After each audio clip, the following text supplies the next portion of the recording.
Algún ejemplo de un jurista en Francia, prácticamente escultura, algún naturalista también en el ámbito de América, sobre todo América del Sur, y luego uno ya el ámbito más cultural o sociológico de las ciencias sociales, siendo yo también historiador, en el cual bueno, pues, voy a hablar de un psicólogo estadounidense, que hoy en día la psicología tiene una mayor repercusión en la sociedad del siglo XXI como la tuvo en el siglo pasado.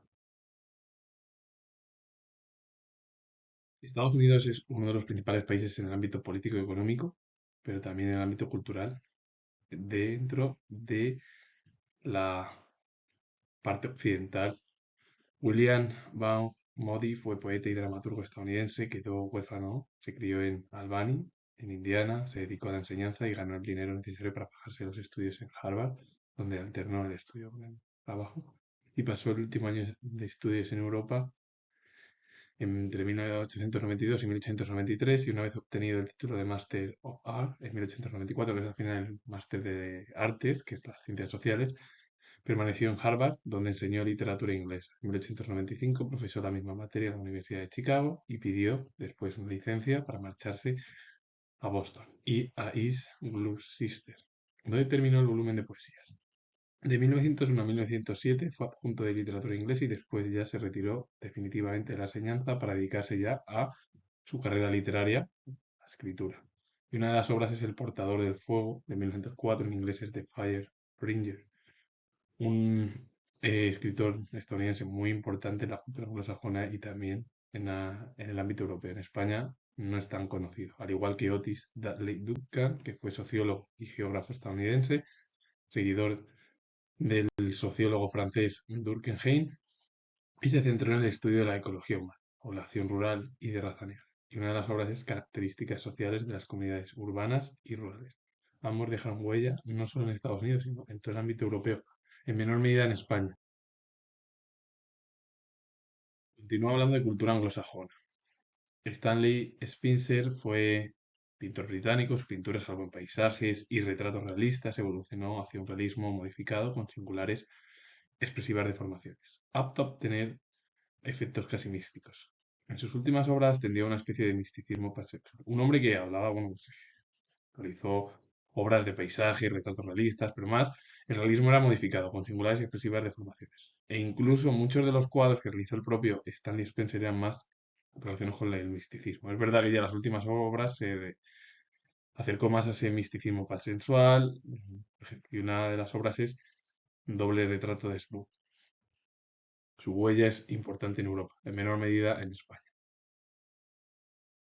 Ricardo Mella fue escritor español, él al principio era republicano y pasó a la idea anarquista, es decir, hacia el anarquismo. El más importante teórico del anarquismo español, influido por Proudhon, Stirner y Spencer, definió el anarquismo sin adjetivos frente a la polémica entre anarcolectivistas y anarcocomunistas.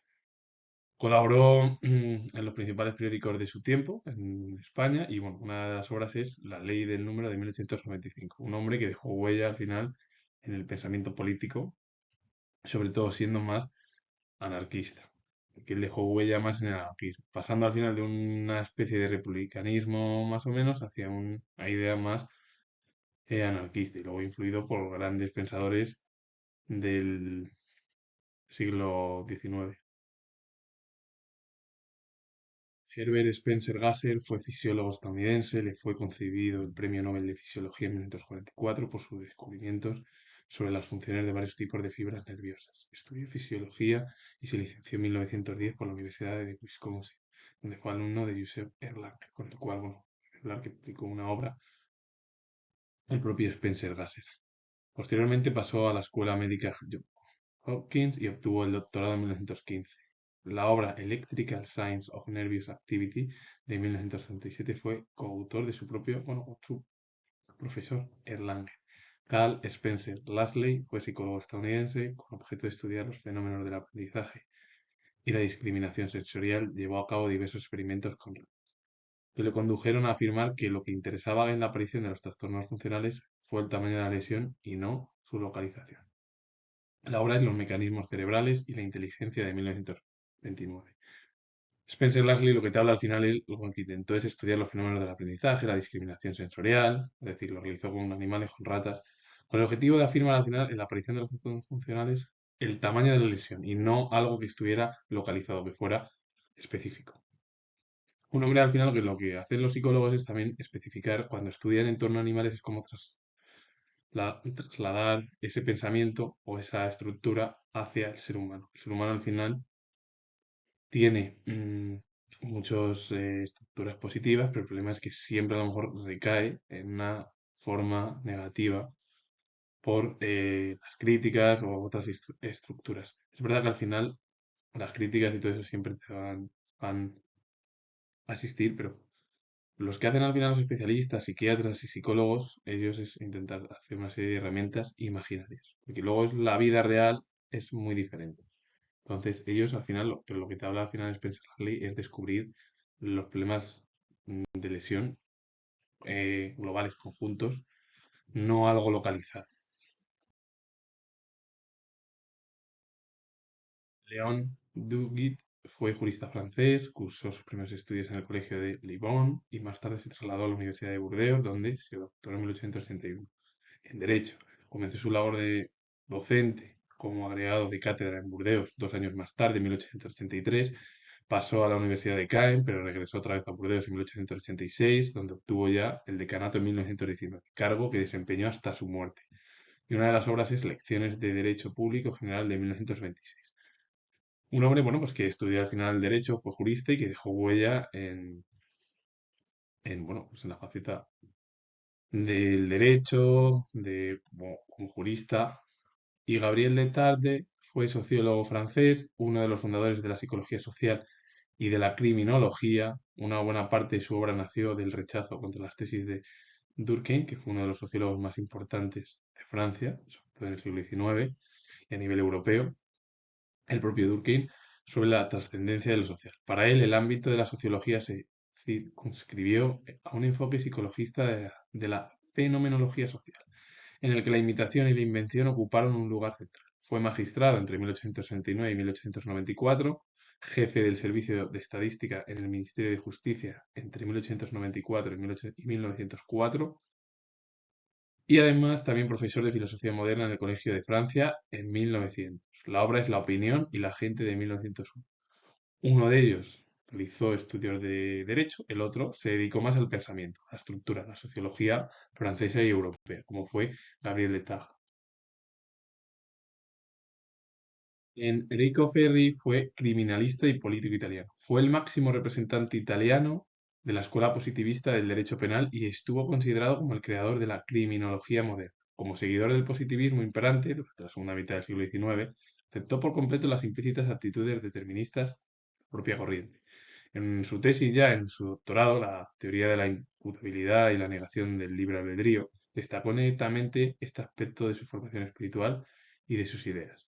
Creyó que el delincuente actúa por causas ajenas a su voluntad y que deben buscarse en la sociedad. Claro, un criminal lo que te habla, o un criminalista, al final lo que te habla en el pensamiento, porque ser criminal al final, o bueno, estudiar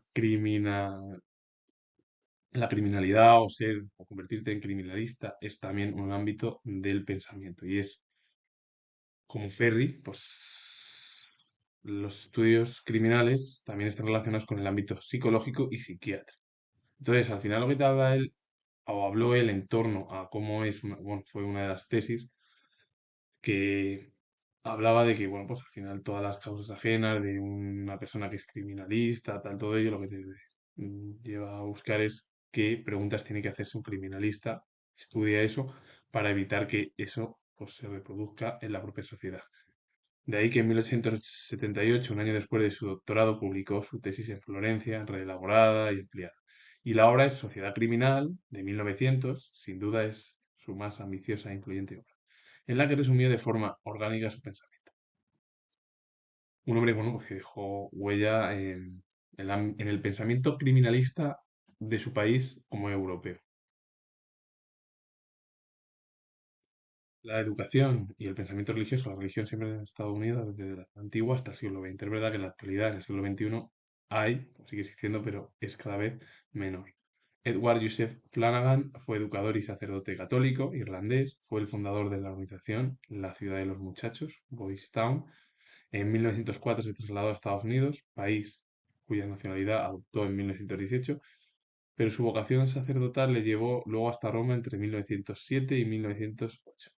En Innsbruck, en Austria, también estuvo entre 1910 y en 1912 para cursar estudios eclesiásticos, finalizados los cuales se ordenó. Y la obra es Forja de Hombres de 1968, bueno, pues que dejó al final huella en el pensamiento y en la educación religiosa. Y para finalizar, voy a nombrar a un naturalista en América del Sur. Florentino Medino fue naturalista argentino. Asistió a la escuela elemental de Luján y sorprendió a su maestro con su precocidad y curiosidad por saber y comprender. Allí había residido muchos años Francisco Javier Muñiz, cuyos descubrimientos paleontológicos conservaba en la tradición local y pronto le atrajeron.